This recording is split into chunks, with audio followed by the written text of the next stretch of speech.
আমি রাফসান আহমেদ আপনাদের স্বাগত জানাচ্ছি যমুনা টেলিভিশনের নিয়মিত আয়োজন 24 ঘন্টায় সমসাময়িক রাজনীতি নিয়ে আলোচনা করে আজকেও সেই আলোচনায় থাকবো এবং আমাদের সাথে স্টুডিওতে এই জন্য 3 জন অতিথি রয়েছেন, তাদের সাথে শুরুতেই পরিচিত হয়ে নিচ্ছি। ডান দিক থেকে শুরু করছি জনাব ফজলে হুদা বাবুল এমপি, যুগ্ম সাধারণ সম্পাদক, জাতীয়তাবাদী কৃষক দল, আপনাকে আলোচনায় স্বাগত। রয়েছেন জনাব রাজিকুজ্জামান রতন, সহ সাধারণ সম্পাদক বাসদ, আপনাকে আলোচনায় স্বাগত। এবং রয়েছেন জনাব আরিফুল ইসলাম আদিব, সিনিয়র যুগ্ম আহ্বায়ক, জাতীয় নাগরিক পার্টি, আপনাকে আলোচনায় স্বাগত। আদিব, আপনাকে দিয়ে আলোচনা শুরু করি। যেটি সবশেষ যেটি আসলো সবার জন্য, নাগরিক হিসাবে সবার জন্য খরচ বলি না কি বলবো, বিদ্যুতের দাম বাড়লো এবং যে দাম বাড়ার হার সেটি গড়ে 16% মতো, 17% মতো, সর্বনিম্ন এবং সর্বোচ্চ 19% পর্যন্ত বেড়েছে পাইকারি পর্যায়ে এবং গ্রাহক পর্যায়ে। আসলে এর সাথে আরো কিছুটা সঞ্চালন চার্জও যুক্ত হচ্ছে। আপনি কিভাবে দেখছেন এই ব্যয় বৃদ্ধি? ধন্যবাদ আপনাকে এবং একই সাথে সিনিয়র আলোচকরা উপস্থিত আছেন, তাদেরকে ধন্যবাদ জানাই।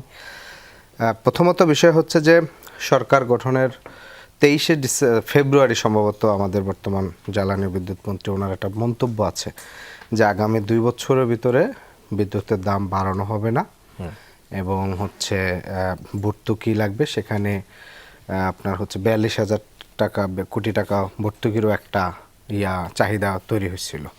তা আমরা দেখলাম যে সেই মন্তব্যের পরে 100 দিনও পার হয়নি, এর মধ্যে প্রায় গ্রাহক পর্যায়ে এবং পাইকারি পর্যায়ে, দুটো পর্যায়ে বিদ্যুতের দাম বাড়ছে।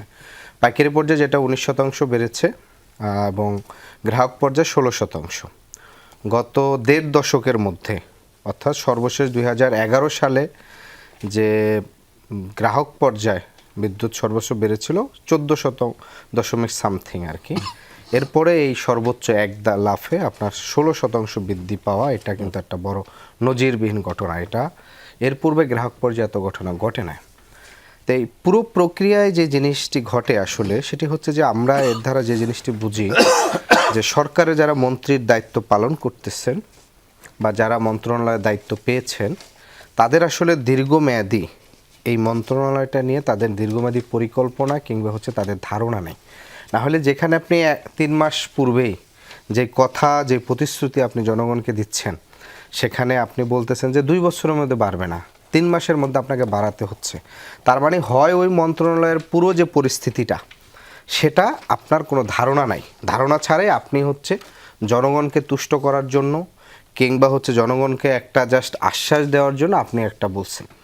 হয় তিনি চাতুরতা করেছেন, প্রতারণামূলক বক্তব্য দিয়েছেন জনগণকে ঠান্ডা করার জন্য, ক্ষমতায় আসার পরই একটা আশ্বস্ত করা, অথবা হচ্ছে পুরো মন্ত্রণালয় সম্পর্কে, পুরো যে বিদ্যুতের যে বিভাগ, আমাদের তো এই বিদ্যুৎ বিভাগ নিয়ে একটা ব্যাপক দুর্নীতি এবং ফ্যাসিবাদের সময় অন্যতম একটা দুর্নীতির এই আখড়াটা ছিল এই জায়গায়।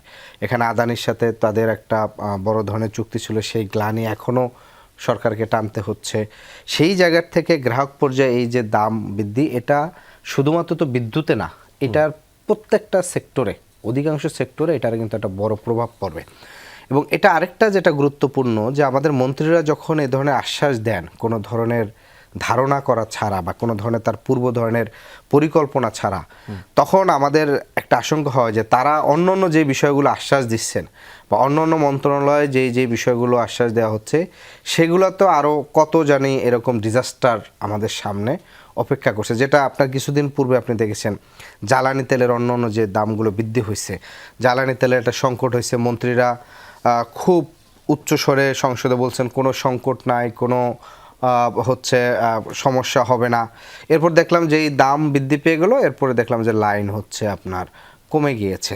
তো সেই জায়গার থেকে যেটি হচ্ছে যে এই যে দাম বাড়ানোর যে একটা সংস্কৃতি, যেটার দামটা আসলে একেবারে কৃষকের জায়গা থেকে সবার মানে সব স্তরে পড়ে, মানে প্রত্যেকটা জায়গায় জ্বালানির বৃদ্ধি, বিদ্যুতের বৃদ্ধি, দাম বৃদ্ধি, এটা আসলে একেবারে গ্রাহক পর্যায়ে প্রত্যেকটা জনগণকে এটার কিন্তু ফল ভোগ করতে হয়। তো ফলে সরকারের যে একটা পরিকল্পনা তারা সঠিকভাবে করতে পারতেছেন না, অথবা ম্যানেজমেন্ট করতে পারতেছেন না, অথবা পূর্বের যারা সিন্ডিকেট আছেন সেই সিন্ডিকেটের কাছে তারা জিম্মিও থাকতে পারেন।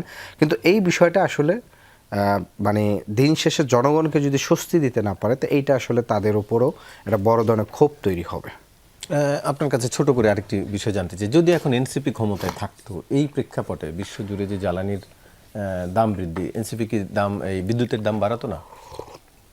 না, এনসিপি ক্ষমতায় থাকলে এনসিপি কতটুকু পারতো? এনসিপি তো এককভাবে ক্ষমতা আসার মতন তো তৈরি ছিল না। তাহলে তো এককভাবে আমরা পুরোটা নির্বাচন করে আমরা আমাদের মতন করে করতাম। তো ফলশ্রুতিতে যেটা হয়েছে যে এনসিপি একটা জোট করেছে, জোটের মাধ্যমে ক্ষমতায় আসলে সেটা পরিস্থিতি অনুযায়ী হবে। কিন্তু এখন যেটা বলছেন যে সেটা তো আসলে ওইভাবে বলা মুশকিল। জি, বলা মুশকিল। রাজিকুজ্জামান রতন ভাই, একটু আপনার কাছে জানতে চাই, এখানে লাইফলাইন গ্রাহক যাদেরকে, অর্থাৎ প্রথম 50 ইউনিট, তাদেরকে কিছুটা কম বৃদ্ধি করা হয়েছে, বৃদ্ধির পরও তাদের 5 টাকা 32 পয়সা বাড়বে। মূল্যস্ফীতি এমনিতেই বেড়ে আছে, মানে সাম্প্রতিক সময়ের যে চিত্র সেটিও বাড়তির দিকে। এই যে এখন আজকে বিদ্যুতের দাম বাড়লো, এর ফলে কি মূল্যস্ফীতিতে আরেকটা ধাক্কা লাগবে? ওই যে লাইফলাইনকে আমরা বিশেষ সুবিধা দিচ্ছি বলে বাহবা নিচ্ছি, তারা কি সেখান থেকে রেহাই পাবে? কিংবা সরকার যে কার্ড দিচ্ছে, ভর্তুকির কথা বলা হচ্ছে সরাসরি তৃণমূলে পৌঁছানোর জন্য, সেটি কি, সেই কার্ডের মাধ্যমেও কি এই মূল্যস্ফীতি ব্যালেন্স হবে বলে মনে করেন? ধন্যবাদ। লাইফলাইন গ্রাহক যারা আছেন তাদের কিন্তু লাইফ নিয়ে টানাটানি আছে সবসময়, দুদিক থেকে। একটা হচ্ছে তাদের যদিও গ্রাহক পর্যায়ে তাদের বিলটা কম, কিন্তু বাস্তবে যখন একটা বস্তিতে কেউ থাকে, বস্তিতে একটা লাইন থাকে, সেই লাইনের অনেকগুলো সাব লাইন থাকে। এখানে যদি 600 ওয়াট হয়, কিলোওয়াট হয়, তখন কিন্তু সে লাইফ লাইনের মধ্যে থাকলো না। এই কারণে দেখবেন বস্তিতে বিদ্যুতের বিল সবচেয়ে বেশি। এমনকি আমরা প্রায় হিসাব করে দেখেছিলাম, বস্তিতে যারা থাকেন তারা অন্তত গুলশান বনানীর চেয়ে তো বেশি পানির বিল দেন, বেশি বিদ্যুতের বিল দেন, বেশি বাসা ভাড়া দেন। ওখানে একটা 100 স্কোয়ার ফিটের একটা ঘরে যে ভাড়া হয়, আর সেই অনুযায়ী যদি একটা আমি কলাবাগান এলাকায় 1800 স্কোয়ার ফিটের বাসা ভাড়া নেই, তাকে যদি আমি ওই দিয়ে গুণ দিই, তাহলে দেখা যাবে যে কলাবাগানের বাসা ভাড়া কম বস্তির তুলনায়। ফলে আমাদের এই দরিদ্র মানুষকে নানা ধরনের সহায়তার কথা বলা হয়, কিন্তু নানাভাবে তারা কিন্তু নিপীড়িত হন। মূল্যস্ফীতির আঘাত যদি বলি, দ্রব্যমূল্যের আঘাত যদি বলি, মানে সাধারণ যে পরিষেবা খাত যেগুলো, বিদ্যুৎ, পানি, গ্যাস, সমস্ত ক্ষেত্রে কিন্তু তাদের উপর দুর্নামটা কি থাকে? তারা বিদ্যুৎ চুরি করেন। তাদের উপর দুর্নাম কি থাকে? তারা পানি চুরি করেন, তারা কি গ্যাস চুরি করেন। তারা কিন্তু চুরির খেসারত দেন, চুরি করে কিন্তু মহাজনরা। তারা কিন্তু ধরাছোঁয়ার বাইরে থেকে যান, তাদের সঙ্গে নানা ধরনের ডিলিংস হয়ে যায় কর্তা ব্যক্তিদের, কিন্তু আঘাতটা এসে পড়ে এই বস্তিবাসীদের উপরে। ফলে লাইফ লাইনে তাদের আসলে লাইফে কোনো স্বস্তি আসে না, এটা হলো একটা দিক। 2 নম্বর হচ্ছে, ধরুন এই যে পাইকারি ক্ষেত্রে কিন্তু দাম বাড়ানো হলো 19 টাকা 19 টাকার কাছাকাছি, 25 পয়সা। গ্রাহক পর্যায়ে 16 টাকা 68 পয়সা, কিংবা সঞ্চালন লাইনের সাথে যাবে 23.96 যদি হয়। এখন আমাদের গ্রাহক পর্যায়ে আগে ছিল প্রতি ইউনিট 7 টাকা, এখন সেটা হবে 8 টাকা 39 পয়সা। আর খুচরার ক্ষেত্রে আগে ছিল 9 টাকা 11 পয়সা, সেটা হবে এখন 10 টাকা 63 পয়সা। এই যদি ধরে গেলো পয়সার হিসাব। কিন্তু বিদ্যুতের দাম তো শুধু বিদ্যুতের উপর নির্ভর করে না, শুধু গ্রাহক যেটা একদম ডাইরেক্ট কনজিউম করেন সেটা কিন্তু খুবই সামান্য, ইনডাইরেক্ট কনজামশনটা কিন্তু অনেক বেশি। কারণ বিদ্যুৎ দিয়ে যা যা তৈরি হয় সব কিছুর উপর তো তার প্রভাব পড়বে। আমাদের একটা সাধারণ হিসাব ছিল, বিদ্যুতের দাম 1 টাকা বাড়লে জনগণের উপর থেকে 5 থেকে 5.5 টাকার প্রভাব তৈরি করে। কারণ ওই বিদ্যুৎ দিয়ে যা যা হয়, আপনি অফিসে আসার সময় কাপড়টা ইস্ত্রি করে এসছেন, যে আয়রনটা ব্যবহার করেছেন, ওটা তো 1000 ওয়াট বিদ্যুৎ টানে, মানে তারও বেশিও টানে, বেশিও টানে। আপনি পানি আমাদেরকে যে চাটা বানিয়ে দিল যে কেটলিটাতে, সে যে টানে, এটা হলো ডাইরেক্ট কনজামশন। কিন্তু এর বাইরে ইনডাইরেক্ট কনজামশন যা, আমার সেচের পানির ক্ষেত্রে প্রভাব কি পড়বে, কারখানার প্রোডাকশনের ক্ষেত্রে প্রভাব কি পড়বে, আমার শিল্প উৎপাদনের ক্ষেত্রে প্রভাব কি পড়বে, এমনকি সমস্ত ক্ষেত্রে, তৈরি পোশাক থেকে শুরু করে আমার খাবার দাবার পর্যন্ত সমস্ত কিছু, কেক, বিস্কিট, পেস্ট্রি, সেগুলোর উপর কী প্রভাব পড়বে, পরিবহনের উপর কী প্রভাব পড়বে, সব মিলিয়ে যদি আমরা দেখি, তাহলে বিদ্যুতের মূল্যবৃদ্ধি নিয়ে আমাদের এই জন্য খুব ভাবতে হবে। যে কারণেই তো বাংলাদেশ এনার্জি রেগুলেটরি কমিশনের একটা বক্তব্য ছিল, একটা বিষয়ও ছিল যে তারা শুনানি করবেন, এবং এটা একটা যেহেতু একটা সাংবিধানিক প্রতিষ্ঠানের মতো, শুনানি করে তারা দেখবেন বিদ্যুতের দাম বাড়ানো আসলেই দরকার কিনা, বাড়ালে কতটুকু বাড়ানো যায়। বিদ্যুতে আমরা স্বয়ংসম্পূর্ণ, এই কথা অনেকদিন ধরে শুনেছি, কিন্তু আমরা কখনো শুনি নাই যে আমরা বিদ্যুৎ উৎপাদনের কাঁচামালে স্বয়ংসম্পূর্ণ কিনা। কারণ বিদ্যুতে আমি 17,000 মেগাওয়াট বিদ্যুৎ উৎপাদন করলাম, কি দিয়ে করব? কয়লা দিয়ে, জ্বালানি তেল দিয়ে, গ্যাস দিয়ে অথবা পানি দিয়ে অথবা সৌরশক্তি দিয়ে অথবা বিদেশ থেকে আমদানি করে, এই তো। তাহলে সেগুলো যদি দাম বাড়ে তাহলে বিদ্যুতের দাম বাড়বে, এটা তো একটা স্বাভাবিক বিষয়। সেগুলোর দাম কতটুকু বাড়লে বিদ্যুতের দাম কতটুকু বাড়তে পারে, তার হিসাব কি হয়েছে? ইভেন বিইআরসির যিনি প্রধান জালাল সাহেব, তিনিও ওটা বলেছেন যে আমাদের উপর কোনো চাপ ছিল না, সামনের বাজেটকে কেন্দ্র করে তারা দাম বাড়ানোর কথা বলেছেন। আচ্ছা, তাদের চাপ ছিল না, তাহলে দাম বাড়ানোর কথাটা কেন? আনন্দে খুশিতে তারা দাম বাড়াচ্ছেন। তার মানে কাকে খুশি করতে চান ও কী আনন্দে তারা দাম বাড়াবেন? আমরা যদি দেখি যে জ্বালানি তেলের মূল্য বৃদ্ধি বিশ্বব্যাপী যেটুকু হয়েছে তার প্রভাব বাংলাদেশে কতটুকু পড়লো, এবং সেই অনুযায়ী আমি 2বার জ্বালানি তেলের দাম বাড়ালাম, এটা কি কোনো হিসেব করে বাড়িয়েছি? আচ্ছা, সেই জ্বালানি তেলের মধ্যে ফার্নেস অয়েল দিয়ে বিদ্যুৎ উৎপাদন করি, আর এলপিজি বা এলএনজি আমরা আমদানি করি, এগুলোর প্রভাব কতটুকু? কয়লা আমরা কতটুকু আমদানি করি, তার দাম বিশ্ববাজারে কতটুকু বেড়েছে, তা বিদ্যুৎ উৎপাদনের ক্ষেত্রে তার ভূমিকা কতটুকু হয়েছে। এখন একটা কথা খুব চালু আছে, বিদ্যুতে সরকার আর কত ভর্তুকি দেবে? অ্যাজ ইফ সরকার ভর্তুকিটা কোনো একটা আসমান থেকে নিয়ে আসছেন। ভর্তুকি তো আমাদের ট্যাক্সের টাকা থেকে নিয়ে আসছেন। তাহলে ভর্তুকি যখন দেয়, এটাও কিন্তু আসলে জনগণেরই টাকা। জনগণের টাকাই ভর্তুকি দেওয়া হয়, আবার দাম বাড়িয়ে জনগণের উপরেই চাপ প্রয়োগ করা হয়। তার মানে কি অদ্ভুত সাইকেল না? যে মানে মাছের তেলে মাছ ভাজা আমরা শুনেছি, এখন মাছের তেলে মাছ ভাজা না, সেখান থেকে যে তেলটা নিংড়ে বেরিয়ে আসে তা দিয়ে আবার একটু শাকটাকে রান্না করে ফেলি আমরা। তো ফলে জনগণকে কতভাবে চাপে ফেলে তার কাছ থেকে টাকা বের করা যায় তার একটা কৌশল আমাদের দেশে চালু হয়েছে। এই কৌশলের হাত থেকে রেহাই পাবো বলেই তো আমাদের এত আন্দোলন। আমরা তো জানতে চাই কত টাকা খরচ হয়েছে, সেই খরচটা যথাযথভাবে হয়েছে কিনা, সেই খরচটা জনগণের উপর কতটুকু চাপানো হবে। মানে ব্যয়ের বোঝাটা জনগণের উপর চাপবে, এটা বুঝলাম, কিন্তু মানে অপরিকল্পিত ব্যয়, অন্যায্য ব্যয়, দুর্নীতি এবং লুণ্ঠনমূলক ব্যয়, তার দায়ও কি জনগণ নেবে? এই আলোচনাগুলো কিন্তু হওয়া দরকার ছিল বিদ্যুতের দাম বাড়ানোর আগে, অন্তত এই গণশুনানিটা হওয়া খুবই দরকার ছিল, সেটা তারা করেনি। জি, ফজলুল হুদা বাবুল, একটু আপনার কাছে জানতে চাই, যেটা আরিফুল ইসলাম আদিবও অভিযোগ করেছেন, এটি তো সত্যি, গণমাধ্যমেও খবর হয়েছে, 2 বছরের মধ্যে সরকার বিদ্যুতের দাম বাড়াবে না, এটি মন্ত্রীর কাছ থেকেই ঘোষণা এসেছে। 2 মাসের মধ্যে প্রেক্ষাপট কি এমন খুব একটা চেঞ্জ হয়েছে? জ্বালানির সংকট সেই সময়ও ছিল, এখনও ছিল, তাহলে এমন কি পড়লো যে কারণে সরকারকে দাম বাড়াতে হলো? আর এটিও, এই প্রশ্নটিও আসলে স্বাভাবিক কিনা যে যেহেতু সরকার কথা রাখেনি, তার মানে অন্যান্য কথার ক্ষেত্রেও যে সরকার কথা রাখবে তারই বা ভরসা কোথায়? না, ঠিক আছে, না, প্রশ্ন অস্বাভাবিক নয়, প্রশ্ন খুবই স্বাভাবিক প্রশ্ন এবং খুবই প্রাসঙ্গিক প্রশ্ন, এবং আমার 2 সহ আলোচক যথার্থই ওনারা আলোচনায় তুলে ধরেছেন। এবং হ্যাঁ, সরকার দল হিসেবে আমাকে কিছু বলতেও তো হবে। সেটা কি, দেখুন, একটু পজিটিভলি বললে বোধহয় সবাই খুব ইন্সপায়ার্ড হয়। মানে একই কথা যে আমার এখানে হাফ গ্লাস চা আছে, আমি বলতে পারি এটা হাফ গ্লাস খালি আছে। So how you see this, এটা বলেছিলেন যখন, তখন কিন্তু আপনার মধ্যপ্রাচ্যের যুদ্ধের বিস্তৃতি ছিল 2-1টা কান্ট্রির মধ্যেই।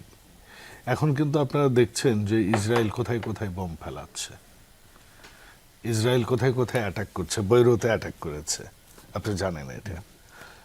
তো এই যে মানে এখনকার যে অর্থনীতি, যে ভূ রাজনীতি, যে যুদ্ধাংশী পৃথিবী, এখন বলতে পারে তাহলে আপনারা এটা প্রজেক্ট করেননি কেন? যুদ্ধ তো প্রজেক্ট করা যায় না।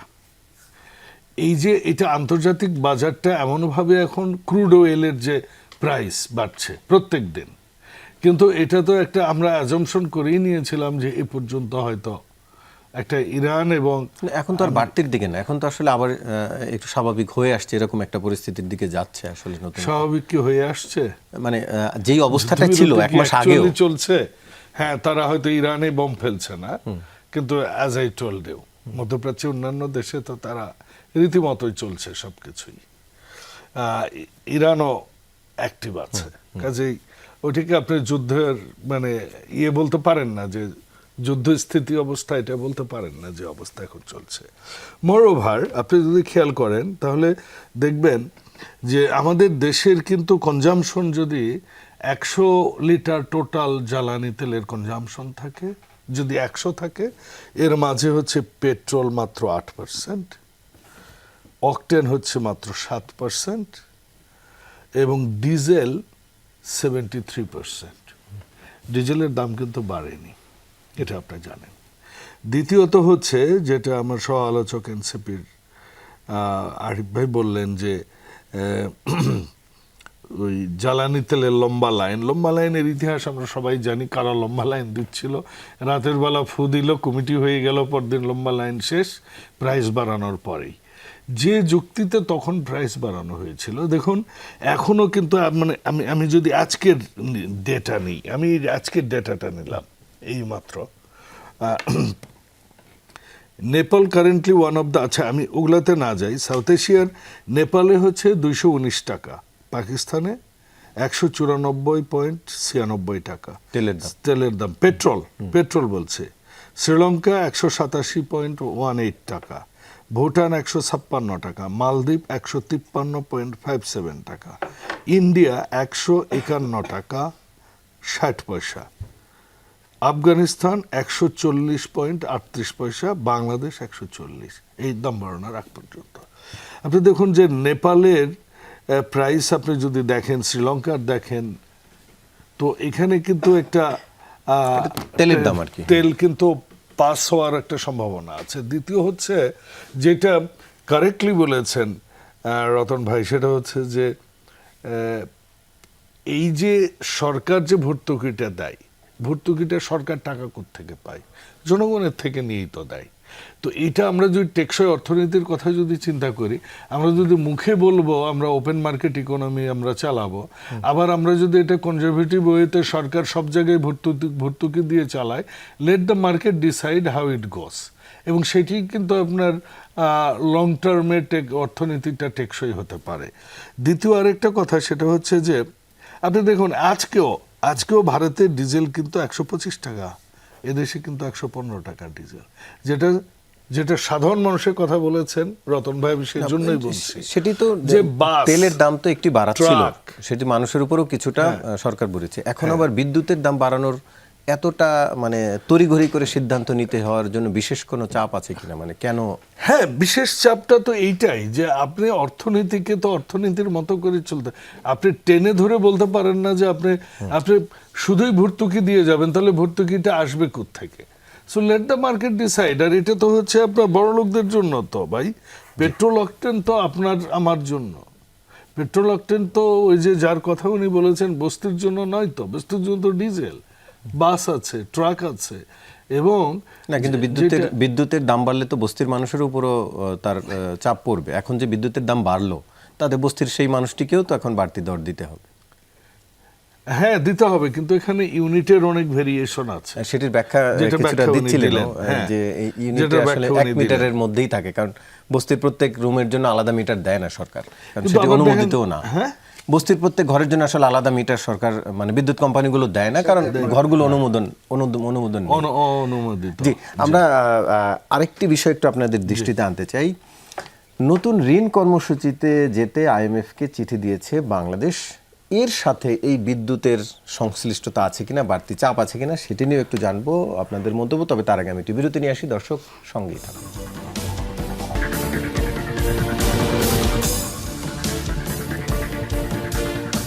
আবারও স্বাগত, দেখছেন 24 ঘন্টা। আলোচনায় ফিরতে চাই। রাজিকুজ্জামান, রতন ভাই, একটু আপনার কাছ থেকেই শুরু করে একটু জানতে চাইছি, যেটি বলছিলাম যে আইএমএফ এর একটি ঋণের শর্ত রয়েছে, ঋণের মধ্যে রয়েছে বাংলাদেশ। বিএনপি সরকার এসে নতুন আরেকটি ঋণ প্রস্তাব দিয়েছে এবং সেটি নিয়ে আবার আইএমএফকে চিঠিও দিয়েছে।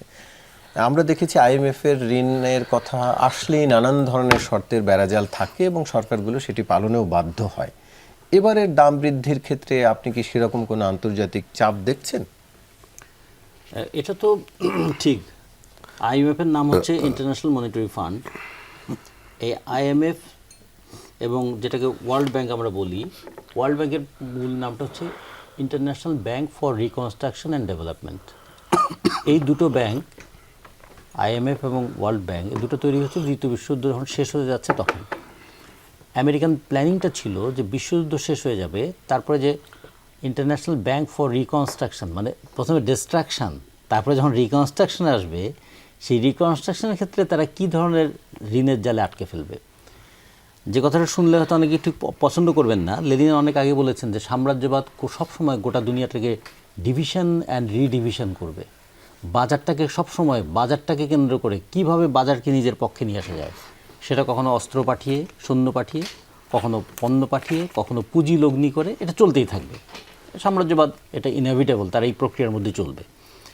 এর একটা অংশ হিসেবে তো প্রথম বিশ্বযুদ্ধ হলো, দ্বিতীয় বিশ্বযুদ্ধ হলো, তৃতীয় বিশ্বযুদ্ধের পরে ওয়ার্ল্ড ব্যাংক এবং IMF এই দুইজন খুবই, তার সঙ্গে হচ্ছে ওয়ার্ল্ড ট্রেড অর্গানাইজেশন, এই যে ট্রায়ো, এরা মিলেই তৃতীয় বিশ্বের যেগুলো বলি সেগুলোকে নানা ধরনের জালে তারা আটকে ফেলেছিল। ফলে IMF যেখানেই ঋণ দিতে যায় সেখানেই বুঝতে হবে তারা ঋণ দেওয়ার আগে দুটো কাজ করে, যে সেই দেশের অর্থনীতিকে আরও কতখানি নিয়ন্ত্রণে রাখা যায় সে ব্যবস্থা করে। এই জন্য এর আগে যখন আওয়ামী লীগের শাসনামলের সময় আমরা IMF-এর ঋণেরটা দেখেছিলাম, $3.5 বিলিয়ন ঋণ 3 বছরে তারা দেবেন, বছরে তাহলে $1.5 বিলিয়ন করে আসবে। তার জন্য প্রতি বছর 4 বার করে বিদ্যুতের দাম বাড়ানোর শর্ত ছিল, এবং বলেছিল এমনভাবে দাম বাড়াবেন যেন মানুষ খুব একটা বেশি টের না পায়, মানে বছরে 4 বার বাড়াবেন, একটু একটু করে বাড়াতেই থাকবেন, হ্যাঁ, বছরের শেষে মানুষ বুঝবে যে 20% বেড়ে গেছে। এবারও যখন আবার বিএনপি যদি সেই ইয়েতে আসে, তাহলে তার প্রথম কথা হচ্ছে যে বিদ্যুতে, জ্বালানিতে, সারে কোনো ভর্তুকি রাখা যাবে না, এগুলোকে উন্মুক্ত করে দিতে হবে বাজারের কাছে। তো বাজারটা কার? সারের বাজারটা কার? কৃষকের। তেলের বাজারটা কার? গ্যাসের বাজারটা কার? সবই তো ওই সাম্রাজ্যবাদীদের। এমনকি ভেনেজুয়েলার তেল ক্ষেত্রটা দখল করার পরে যখন ট্রাম্প বলছে এখন আমাদের হাতে তেল এসেছে, কিংবা আমরা এপ্রিল মে মাসের খবরটা যদি দেখি, 1,28,000 টন LPG আমরা আমদানি করলাম আমেরিকা থেকে। ওমান থেকে আমদানি করলে যেখানে আমাদের আসার সময় লাগে 28 দিন, আমেরিকা থেকে আমদানি করলে সেটা লাগে 45 দিন। তাতে করে প্রতি টনে $100 করে বেশি আমাদের দিয়ে আনতে হলো, হ্যাঁ। এবং আমাদের যে চুক্তি হয়েছে ইউনূস সরকার যাওয়ার জাস্ট 72 ঘন্টা আগে যে চুক্তিটা করে গেছেন, এবং বিএনপি যেটাকে কন্টিনিউ করছে এখন, এবং যারই পুরস্কার হিসেবে হয়তো খলিলুর রহমান এখন বিএনপিরও পররাষ্ট্রমন্ত্রী, তো এবং এখন তিনি জাতিসংঘ সাধারণ পরিষদের একটা অধিবেশনের সভাপতিত্ব করবেন। তার মানে উনি আমেরিকান নাগরিক, আমেরিকার পারপাস সার্ভ করেছেন, আমেরিকাতেই এখন তিনি অনুষ্ঠানেরও সভাপতিত্ব করবেন, মানে মাছের তেলে মাছ ভাজবেন, সব কিছুই করবেন। তাদের এই চুক্তিগুলোর মধ্যে কী ছিল, যে $1 বিলিয়ন তেল আমদানি করতে হবে ইয়ের কাছ থেকে, আমেরিকার কাছ থেকে প্রতি বছর, 15 বছর ধরে এটা করতে হবে। এই যে চুক্তিতে আমরা যেটুকু দেখেছি, পুরোটা তো দেখতে পাই নাই। এগুলো সব কিছুর শেষ পর্যন্ত কি, জ্বালানির উপর নিয়ন্ত্রণ প্রতিষ্ঠা করা। এখন গোটা দুনিয়াতে সবচেয়ে বড় শক্তি কি? জ্বালানি শক্তি। এবং গোটা দুনিয়ার সবচেয়ে বড় স্বাধীনতার প্রত্যাশা কি? যে জ্বালানি স্বাধীনতা, মানে যেটা বলে যে কোনোভাবে যেন জ্বালানিতে মুখাপেক্ষী হয়ে না থাকতে হয়। আমাদের 16,000 মেগাওয়াট বিদ্যুতের চাহিদার মধ্যে আমরা 2,800 মেগাওয়াট বিদ্যুৎ আমদানি করতাম ভারতের কাছ থেকে। তার মানে কীরকম একটা জ্বালানি নির্ভরতার দেশে পরিণত হয়েছিলাম আমরা। এখনও জ্বালানির যে প্রাইমারি সোর্সেসগুলো, তার উপর একটা নির্ভরশীলতা আছে, এবং সেগুলোর দাম বাড়ানো, বিদ্যুতের দাম বাড়ানো, এবং আগামী দিনে আমাদের যে বাণিজ্য সক্ষমতা যতটুকু আছে, সেই সক্ষমতাটাকেও যদি নিয়ন্ত্রণ করতে হয়, তেলের দাম বাড়ানো এবং বিদ্যুতের দাম বাড়ানো দুটো কিন্তু হাত ধরাধরি করেই চলবে, এবং তার ফলটা দাঁড়াবে আমাদের অর্থনীতির উপরে। এই জায়গাটা যদি খেয়াল না করি, আমরা যদি স্বয়ংসম্পূর্ণ জাতীয় অর্থনীতির কথা ভাবি, যদি আমরা একটা কম্পিটিটিভ মার্কেটের কম্পিটিটিভ অ্যাডভান্টেজ নেওয়ার কথা ভাবি, আমরা যদি মনে করি বাংলাদেশের আনএমপ্লয়মেন্ট যেটা একটা ভয়ানক সমস্যা হিসেবে আছে, এটাকে দূর করার কথা যদি ভাবি, অথবা আমাদের দেশের এনার্জির ডিফারেন্ট সোর্সেসগুলো সেগুলোকে যদি এক্সপ্লোর করার কথা ভাবি, তাহলে IMF-এর নানা ধরনের শর্তের বেড়াজালের বাইরে আমাদের আসার চেষ্টা করতেই হবে। ওখানে আত্মসমর্পণ করে আমরা আমাদের জ্বালানি স্বয়ংসম্পূর্ণতা অর্জন করতে পারবো না। জ্বালানি নির্ভরতার নামে আমাদের বিদেশের উপর মানে অতিমাত্রায় নির্ভরশীলতাটা বেড়ে উঠবে। ফলে IMF-এর যে কোনো চুক্তিকে এই জন্য খুবই সতর্কতার সঙ্গে আমাদের দেখা দরকার, যে চুক্তির আড়ালে তারা আসলে আমাদেরকে ফাঁদে ফেলতে চায়। আরিফুল ইসলাম আদিব, একটু আপনার কাছে জানতে চাই, এর আগে অন্তর্বর্তীকালীন সরকারের সময় যে শ্বেতপত্র কমিটি হয়েছিল, সেখানে আপনার নিশ্চয়ই মনে আছে, তারা বলেছিল 1 লক্ষ কোটি টাকারও বেশি হচ্ছে বিভিন্ন সময় বিদ্যুতের নামে লুটপাট করা হয়েছে। আমরা অন্তর্বর্তীকালীন সরকার কিংবা বিএনপি সরকার এখন পর্যন্ত সেই লুটপাটের বিরুদ্ধে গিয়ে তেমন কোনো ব্যবস্থা নিতে দেখিনি। বিএনপি সরকারও বলছে ব্যবস্থা নিবে, কিন্তু ওই অর্থে আসলে তেমন কোনো আমরা উল্লেখ দেখিনি। অন্তর্বর্তী সরকারও কিছুটা চুপ ছিল। কোনো বিশেষ কারণ আপনি দেখেন? এখানে বিশেষ কারণ অনেকগুলো। একটা হচ্ছে যে আসলে যখন একটা অর্থ চলে যায় অন্যের হাতে, সেই জায়গাটা ফেরত আনাটা অনেকগুলো প্রসিডিউরের মধ্যে দিয়ে যেতে হয়। ফলে অন্তর্বর্তী সরকার যখন প্রথম গঠন হয়েছিল তখন তারা ব্যাংকিং খাত থেকে যে পাচার লুটপাট করে যে টাকাগুলো পাচার হয়েছিল সেই বিষয়ে বলেছিল যে কার্যকরী উদ্যোগ, বেশ কয়েকটা দেশের সাথে মিটিংও করলো। এরপরে বিদ্যুৎ খাত থেকে যে টাকা আর চুরি হয়েছে সেই টাকাগুলো ফেরতের উদ্যোগ নিচ্ছে, কিন্তু সেটা আসলে বাস্তবায়নটা হয় নাই। আবার এখন নির্বাচনের পরে বর্তমান বিএনপির যে সরকার দায়িত্ব পালন করছে তারাও বলতেছেন যে হ্যাঁ এই জায়গাটা তারা কার্যকরী করবে, কিন্তু আসলে আমরা সেরকম টাকা ফেরত আনার কিংবা কোনো ধরনের প্রসিডিউর দেখা যায় না। বরঞ্চ আমি আরেকটা রিপোর্ট দেখলাম যে গত 3 মাসে ব্যাংকের যে খেলাফি ঋণের পরিমাণ সেটা আরও 31,000 কোটি টাকা বেড়েছে। অর্থাৎ টোটাল যে ব্যাংকে যে ঋণটা দিয়েছে সেই ঋণের ক্ষেত্রে এই গত 4 মাসে আরও আপনার হচ্ছে 31,000 কোটি টাকা ঋণ খেলাপি বেড়েছে। এবং একই সাথে আরেকটা বেশি ইন্টারেস্টিং বিষয় হলো যে বিশেষ করে বর্তমানে ইসলাম ব্যাংকের যে চেয়ারম্যান নিয়োগ জনাব খুরশিদ আলম, তার এই ইস্যুটাও কিন্তু নিয়োগটাও কিন্তু সরকারের সদিচ্ছা বিষয়ে কিন্তু প্রশ্ন আসে। কারণ আমি কিছুক্ষণ আগে যে রিপোর্টটা দেখলাম, আমরা একটা গণমাধ্যমে রিপোর্ট দেখেছি যে খুরশিদ আলমের পরিবারের সদস্য তার স্ত্রী যেই প্রতিষ্ঠানের নামে ব্যাংক নিয়েছিল প্রায় 1,62,00,000 বা এরকম একটা সামথিং, সেই টাকা কিন্তু পুরো টাকাই খেলাফি হয়েছে এবং তার সাথে আরও একজন কর্মকর্তার ওয়াইফ, এবং সেটা এখন 3 কোটির উপরে। ফলে যার নিজ পরিবার হচ্ছে নিজেই ঋণ খেলাফির সাথে জড়িত। এখন এখানে ধরেন আপনি ব্যক্তি স্বাতন্ত্রতার কথা বলে আমরা দেখছি বাংলাদেশ ব্যাংক একটা বক্তব্য দিছে যে স্ত্রীর ঋণ খেলাফি হলে সেটা স্বামীর উপরে আসলে বর্তাবে না বা স্বামীর চেয়ারম্যান হওয়ার ক্ষেত্রে কোনো ধরনের বাধা নেই। কিন্তু এখানে প্রশ্নটা নৈতিকতার আইনি বাধা নেই, কিন্তু আপনি যখন নিজ পরিবারেরই সাপোজ সে যখন ঋণটা খেলাফি করছে এবং তার স্বামীর প্রভাবের মাধ্যমেই করছে, তো সে নিজেই তো বড় কর্মকর্তা বা নিজের মাধ্যমে করছে, বিষয়টা ওরকম না। তো ফলশ্রুতিতে সেই লোকটি যখন হচ্ছে দেশের সর্ববৃহৎ গ্রাহক যেই ব্যাংকের, সেই ব্যাংকের সর্বোচ্চ দায়িত্বে দেওয়া হয়, হ্যাঁ এখানে একটা কথা আসতে পারে যে এই ব্যাংকের নিয়ে জামাত এবং বিএনপির একটা পারস্পরিক রাজনৈতিক বিরোধিতা বা হইতে পারে। বিএনপি অভিযোগ করতে পারে যে এই ব্যাংক জামাত তার কর্তৃত্ব রাখতে হচ্ছে, তার বিরোধিতা করতে, এই বক্তব্য আসতে পারে। কিন্তু ব্যক্তি হিসাবে তো খুরশিদ আলম যে অনৈতিক, তার পরিবার যে সরাসরি ইনকেলাফের সাথে জড়িত এবং তিনি বাংলাদেশ ব্যাংক থেকে অন্তর্বর্তীকালীন সরকারের সময় এই দায়ী হচ্ছে তাকে সেখান থেকে পদচ্যুত করা হলো, সেই লোককে আবার কেন হচ্ছে এখানে নিয়োগ দিতে হলো? তো ফলে এই যে সরকার যে বড় করে গলা করে কথা বলছে যে তারা কার্যকর উদ্যোগ নেবে, বরঞ্চ মনে হচ্ছে যে সরকার আরও কোথাও তার হাত পা বাঁধা।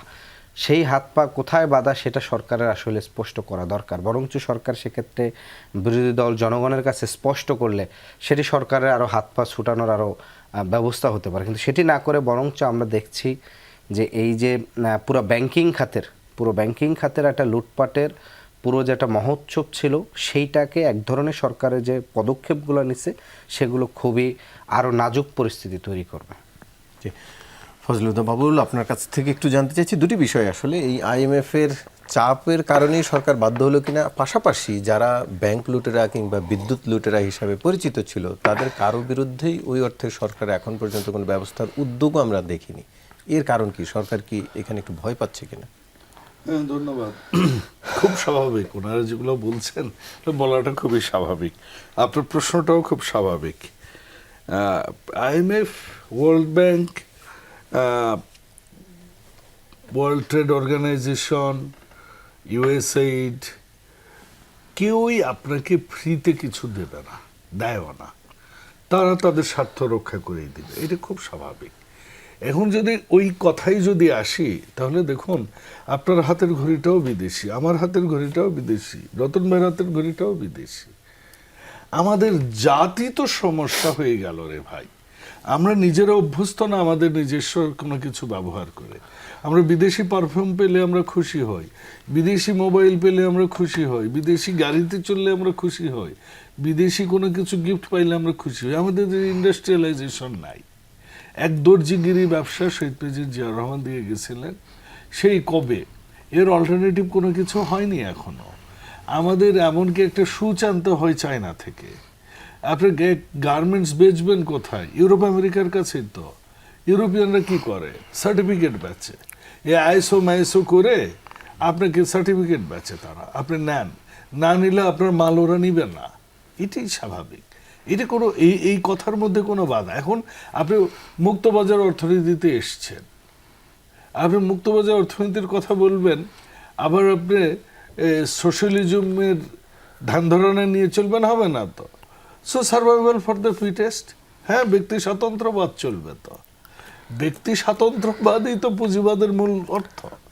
এখন এই ব্যক্তি স্বাতন্ত্র্যবাদ করতে গেলে তো আপনার গণতন্ত্রে আসতে হবে।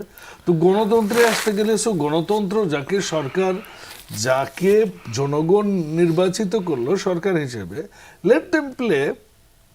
এখনো তো আপনার 3 মাস 100 দিন শেষ হয়নি, আপনি অনেক কিছু চেয়ে বসতেছেন, আপনি যুদ্ধ সামাল দিতে বলতেছেন। আপনি কিছু ভালো কথাও তো আজকে অনেকে বলতে পারতো যে এটা খলিল সাহেবরা, খলিল সাহেব ভালো খারাপ, যোগ্য অযোগ্য, সেগুলো বিষয় না।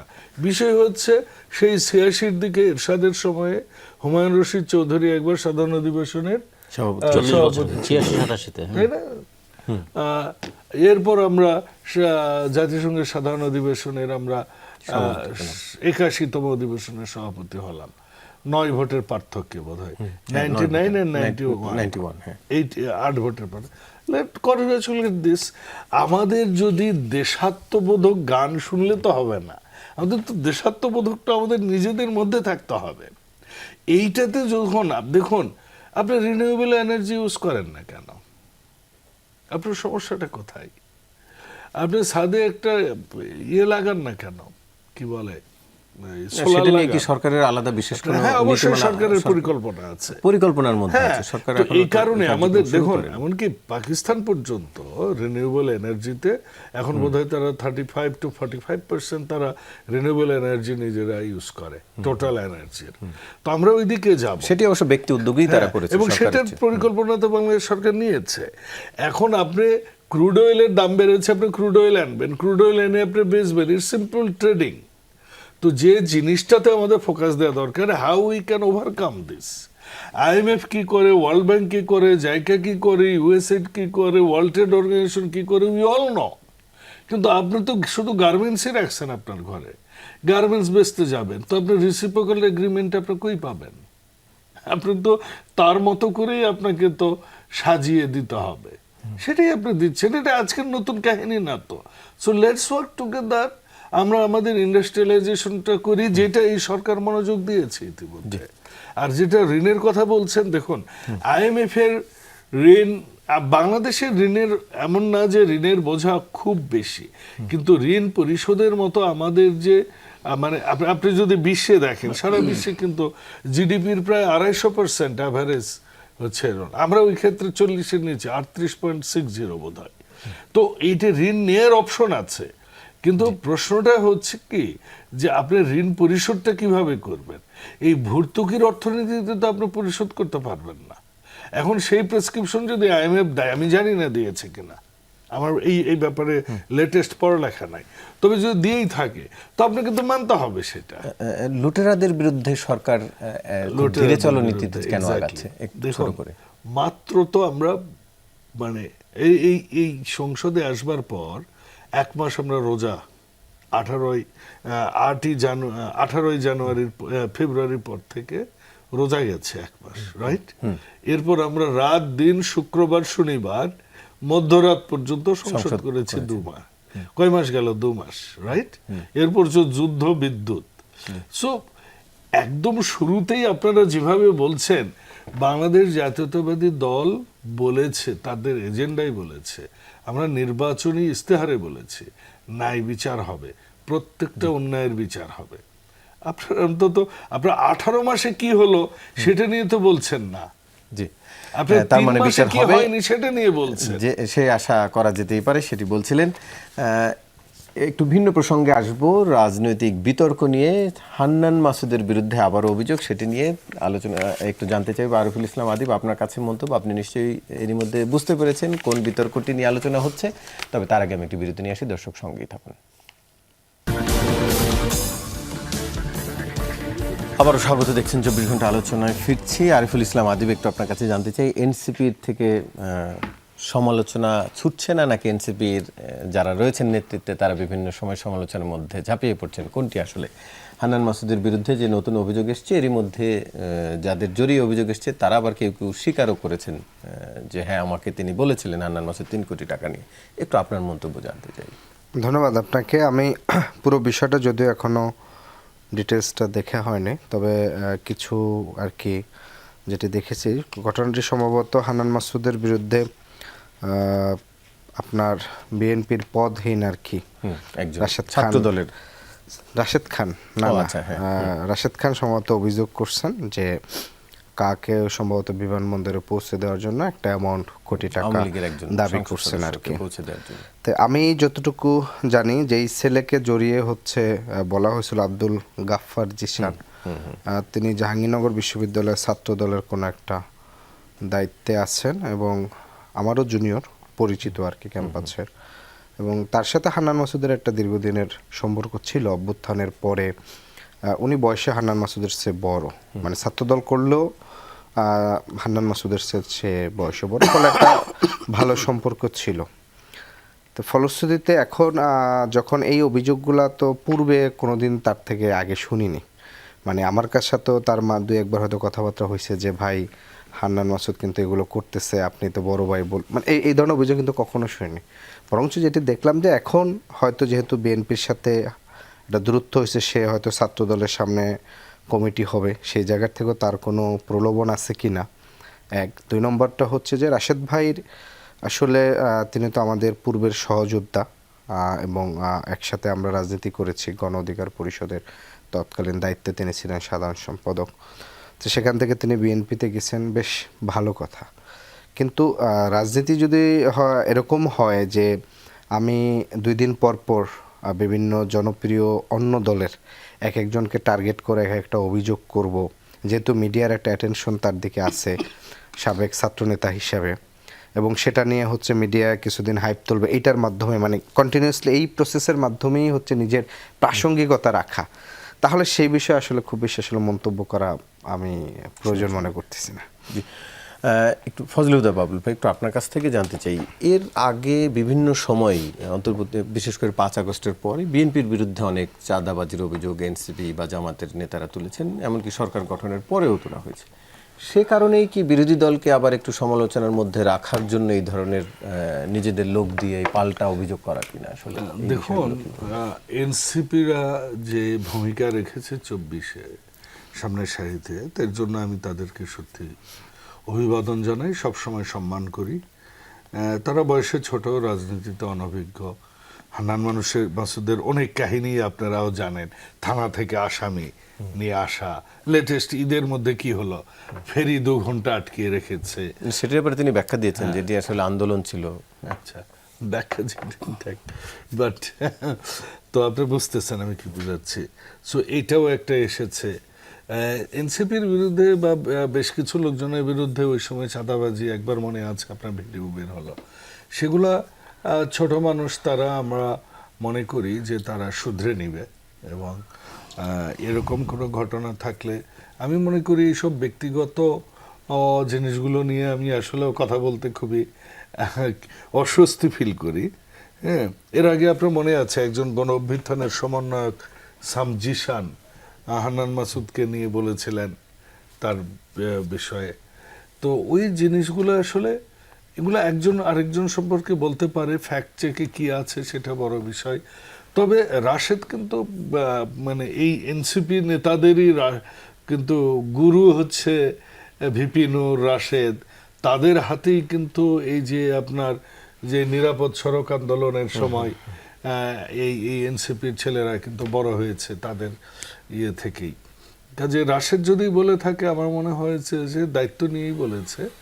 এবং আমি তবে এই জিনিসগুলো এভাবে, কারণ হান্নান মাসুদ কিন্তু একজন সম্মানিত সংসদ সদস্য, এভাবে না বলে হয়তো অন্যভাবেও বলতে পারতো রাশেদ। সত্যতা অসত্যতা যাই থাক, তবে যদি সত্যতা থাকে আমি মনে করি এটাকে কনসিডারেশনে নিয়ে এটা বিচার হওয়া উচিত। কিন্তু আবার না হলে এই জিনিসগুলো কিন্তু সবসময় চাপা থেকে যায়।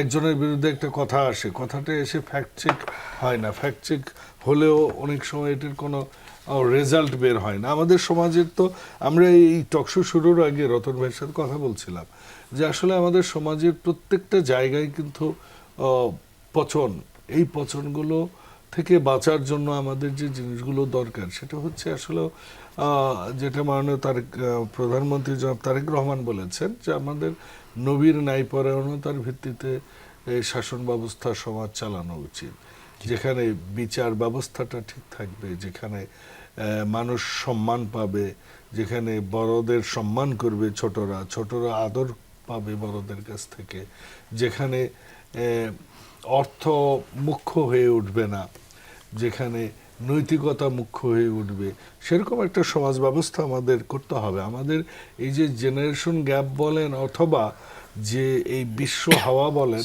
আমাদের যে নিজস্বতাগুলো, এই জিনিসগুলো আমরা দিন দিন হারিয়ে ফেলছি। এখন একটা স্কুলের সাংস্কৃতিক অনুষ্ঠানে লালন হয় না, ভাটিয়ারি হয় না, ভাওয়াইয়া হয় না, পল্লীগীতি হয় না, এখন যেটা হয় সেটা হচ্ছে বড় ড্রাম ড্রাম দম দম দম করে। তো আমাদের সর্বক্ষেত্রেই কিন্তু আমাদের সেই জায়গাগুলোতে ফেরত আসা দরকার বলে মনে করেন। রাজিকুজ্জামান রতন ভাই, যেই পরিবর্তনের কথা বাউল ভাই বলছিলেন, এই 5 আগস্টের বলতে চাই এটার সাথে, মানে ঈদের পরপরই যেটা হয়েছে যে ধরেন আমাদের তো সবাই ঈদ উদযাপন করছে, তো ঈদ উদযাপন করলে একজন নাহিদ যখন নামাজ পড়ে যাচ্ছিল, একটা ছেলে স্বাভাবিকভাবে সেলফি তুলতে আসছিল। তো সেলফি তুললে ও প্রথমে সেলফিটা ভালোভাবে তুলতে পারে না, তো নাহিদ তাকে আরো ডেকে মানে ভালো করে তুলতে দিচ্ছে, কিন্তু ওই ভিডিওটাকে কাট করে যে এমনভাবে ছাড়া হয়েছে যে নাহিদ আসলে এখন এমপি হওয়ার পরে তাকে ধাক্কা দিয়ে সরাইয়া দিছে। তার দুদিন পরেই হচ্ছে জাস্ট মানে আমি একটু ধারাবাহিকতা বলতেছি জাস্ট যে ধরেন কুমিল্লার ওই যে বরাদ্দর ইস্যুতে, যদিও জেলা প্রশাসক তিনি, কিন্তু বিএনপির সহ সাংগঠনিক সম্পাদক বিভাগীয়, কিন্তু একই সাথে রাজনৈতিক পদবিতে ছিলেন, যে আসিফ এবং হাসনাত 10-15 কোটি টাকা তারা নিয়েছে। সরকার বরাদ্দ দিয়েছে, হ্যাঁ মানে বরাদ্দ দিয়েছে, সরকারি টাকা তো আসলে বরাদ্দের মাধ্যমে যায়, বরাদ্দের ক্যাশ টাকা তো কাউকে কোনোদিন দেয় না। হাসনাত কিন্তু এটার বিষয় কিন্তু বিস্তারিত ব্যাখ্যা দিয়েছে। এবং আজকে আবার যেটা হচ্ছে হান্নান মাসুদের ভাই, বিষয়, নতুন করে আবার নতুন বিতর্ক আনেন কেন ভাই? এই ব্যাখ্যা কি অ্যাকসেপ্টেবল? 10 কোটি টাকা আমরা রতন ভাইয়ের কাছ থেকে, রতন ভাই আপনার কাছে আমরা একটু শেষের দিকে আন্দোলন করবেন বৈষম্য বিরোধী, না না কিন্তু 2 উপজেলায় 20 কোটি টাকা, সেটি আসলে ভিন্ন হিসাব, এবং যত অনিয়ম বা দুর্নীতি হয় তার কোনোটি আসলে ক্যাশ টাকায় তো হয় না, কোনো না কোনো প্রজেক্টের মাধ্যমেই হয়। ক্যাশ টাকা সরকারের টাকা দিয়ে দুর্নীতি। বিষয়টা মিডিয়া ফ্রেমিংটা কাছে আমি যেহেতু সময় শেষ, এটা ব্যক্তিগতভাবে না না না, এইটা রতন ভাই তো আপনার কাছ থেকে জানতে চাই যে নতুন রাজনীতির বন্দোবস্তের কথা বলা হচ্ছিল বিশেষ করে 5 আগস্টের পরে। কিছুক্ষণ আগে বাউল ভাই বলছিলেন যে রাজনীতির ধারায় সংস্কৃতিতে পরিবর্তন আনা দরকার। কতটা পরিবর্তন নতুন বা পুরনোরা মিলে আসলে করতে পারছেন? নতুনরাই কতটা আশা পূরণ করতে পারছেন, পুরনোরাই কতটা পরিবর্তিত হয়েছে? এতটা বেদনা হতো বোধহয় আমাদের জাতি এর আগেও কখনো হয় নাই। কারণ যতটা আশা বুক বেঁধে আমরা অভ্যুত্থানটা করেছিলাম, অভ্যুত্থানের পরে 1.5 বছর ঠিক ততটাই আশার সলিল সমাধি হতে দেখেছি আমরা। সেটা কি আচরণে, কি দুর্নীতিতে, কি ভাষায়। সবচেয়ে বড় কথা, আমাদের রাজনীতিতে এত নোংরা ভাষা কিন্তু এর আগে কখনো ব্যবহৃত হতো না, যেটা আমাদের রাজনীতির মেরুদণ্ডটাকে আসলে ভেঙে দিয়েছে। এখন যে কোনো সময় যে কোনো মানুষকে অশ্লীল গালি বলে দেওয়া যায়, এবং সেটার একটা চর্চা আমাদের এখানে হয়েছে। আর দুর্নীতির বিষয়টা, দুর্নীতির জন্য জবাবদিহি কে করবেন? যারা দায়িত্বে থাকবে তারাই তো বেশি করবেন। বাংলাদেশে 350 এমপি আছেন, সবার আগে জবাবদিহি যদি তারা থাকে, আমাদের দেশের রাজনৈতিক নেতারা তারা যদি জবাবদিহির মধ্যে থাকেন, তাহলে দেখবেন দুর্নীতিরও লাগামটা ধরা যাবে। যদি কেউ মনে করেন যিনি যত বড় নেতা তিনি তত বেশি জবাবদিহিতার ঊর্ধ্বে, তিনি তত বেশি দুর্নীতি করতে পারেন, তিনি তত বেশি টাকা তছরুপ করতে পারেন, এবং যিনি যত বড় পদে আছেন, যত বড় আমলা, তার দুর্নীতি করার ক্ষমতা তত বেশি, তাহলে এই দেশ থেকে কখনো দুর্নীতি দূর হবে? আর সবচেয়ে বড় কথা ভাই যেটা বলেছেন যে আমরা লালনকে গাইতে দেবো না, তো আমরা বাউল গান গাইতে দেবো না, এটা মপ করে ভেঙে দেবো, কিন্তু যত ধরনের নোংরা গালিগালাজ সেগুলোর উপর চর্চা করব। তাহলে এটা কি হবে? একটা দেশের যে মানুষ ভজলে সোনার মানুষ পাবি, মানে তুমি মানুষকে সম্মান দিতে পারলেই না সোনার মানুষ তৈরি হবে। লালনের এই গান কি গাইতে পারবে কেউ? মানিকগঞ্জে যান, কোথাও যান, লালনের গান শুনলে একদল তেরে আসবে যে গান গাইতে দেওয়া যাবে না, কিন্তু লুটপাট করা যাবে, লুণ্ঠন করা যাবে। এইটাও দেখুন, রাজনীতিতে এই জায়গাটা আমরা কিন্তু চাই নাই। অভ্যুত্থানের মধ্য দিয়ে একটা জাগরণের সম্ভাবনা তৈরি হয়েছিল। একদল তরুণ কিভাবে তারা সাহস নিয়ে একটা দুঃশাসনকে মোকাবেলা করেছিল, কিন্তু এরপরে নতুন বন্দোবস্তের নামে পুরনো ব্যবস্থাটাকেই তারা বহাল রেখে দিলেন এবং পুরনো ব্যবস্থার যা যা সুবিধা মানে দুর্নীতির সুবিধাটা কিন্তু পুরোদস্তুর তারা বহন করলেন। সবচেয়ে বড় কথা, আমি কি এটা চাইতে পারি, আমি যদি দায়িত্বে থাকি, যে আমার উপজেলার জন্য বরাদ্দ বাড়িয়ে দিন? তাহলে তো প্রথম তো কিন্তু জনপ্রতিনিধি হিসেবে সবাই তো যার যার এলাকায় সেটা তো পার্লামেন্টে তারা বলবেন, তারপরে তো ওখানে বন্টন হবে। কিন্তু আমি কি নিজের মতো করে গিয়ে বলবো এরকম? যদি আমি যদি গুরুত্বপূর্ণ একজন ব্যক্তি হই, আমি তদবির করব না যে আমার এলাকায় যেন বেশি পাই, যখন সেই চেষ্টাটা তো আমি এইটাই করব। যখন হবে, তখনই হবে যদি তদবিরের এই প্র্যাকটিসটাই থাকে। মানে আমি তো যে চেষ্টা করব আমার জন্য বেশি। চেষ্টা করার মধ্যে লজিক্যাল হতে হবে। এই লজিকটা বাদ দিয়ে যিনি যদি বরাদ্দ দিচ্ছেন তিনি ব্যালেন্স করবেন। হ্যাঁ, কিন্তু ব্যালেন্স করার ক্ষেত্রে তাকে যদি এমন একটা চাপ দেই যে আপনার কথাটা আমি ফেলতে পারছি না, কিন্তু ওনাকে আমি বসিয়ে রাখতে পারি, উনি উত্তরবঙ্গের মানুষ, ওনাকে আমি বসিয়ে রাখতে পারবো, কিন্তু আপনি একটা এমন একটা উপজেলার মানুষ, তাকে আমি বসিয়ে রাখতে পারবো না। তাহলে কি দাঁড়াবে? মানুষ বলবে, ও আচ্ছা, এর নাম তোমরা গণতন্ত্র দিলে, এর নাম বৈষম্যবিহীন রাজনীতির কথা বললে তোমরা। ফলে এই জায়গায় খেয়াল করতে হবে, মানুষের আশাবাদটাকে কখনো যেন উপেক্ষা করা না হয়, মানুষের ভরসাটাকে কখনো যেন বিনষ্ট করা না হয়। মানুষ যেন দেখতে চায় রাষ্ট্রটা সবার, ট্যাক্সটা সবাই দেয়, যেন কাজকর্মে বজায় থাকে। সে আলোচনা চলতে থাকবে। আপনাদের তিনজনকে আলোচনা অংশ নেওয়ার জন্য ধন্যবাদ। দর্শক, এই ছিল আজকের 24 ঘন্টার আয়োজন। সাথে থাকার জন্য ধন্যবাদ।